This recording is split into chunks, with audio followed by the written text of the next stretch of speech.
WANGKHEI Girls High School Relief Camp Da Leiba CHAHI NOURIBA ANGANG LAININGTHOU Sanamahi Temple Board LSTB ki PUNG ESHEI JAGOI LOISHANG na MATAM SHANGNA ESHEI NONGMAI TAMBIRAKLABA MATUNG ngasi haying Khongbal Uphong Yumpham Da Leiba Sanamahi Laishang ki Sonnapung Da Thougal Touba Houhankhre LAININGTHOU Sanamahi Temple Board ki Executive Member LEIRIBA WANGKHEI Mayum Kumar ki ngasi CHAHI ki kumon thoramda angang sing aduna katkhiba Thougal adu apen mapokladuna leikhidraba ki mung manunggi mioi singna ngamjaba khudol sing piduna pukning thawatki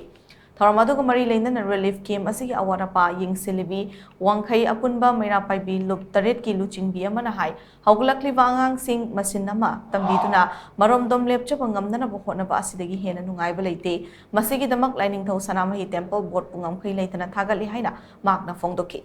Panba yavadi nomaizing numit khudingi relief camp ta leiriba angang sing asi pung isei jagoi loishangi Indira Konsam na luchingma team na takpi tambirakibane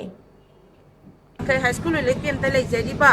inmate amadi volunteer ga loina na LAININGTHOU Sanamahi Temple Board ta LAININGTHOU Sanamahi Temple Board ki pung isei loishang na simbirakuna akoi thawon katpa lakseri inmate mayam sibu sinpham amamam pibiduna tung tarakba tabakta su sinpham amam pibi bagi masa gi lepcha bangam na bagi tamakta LAININGTHOU Sanamahi Temple Board na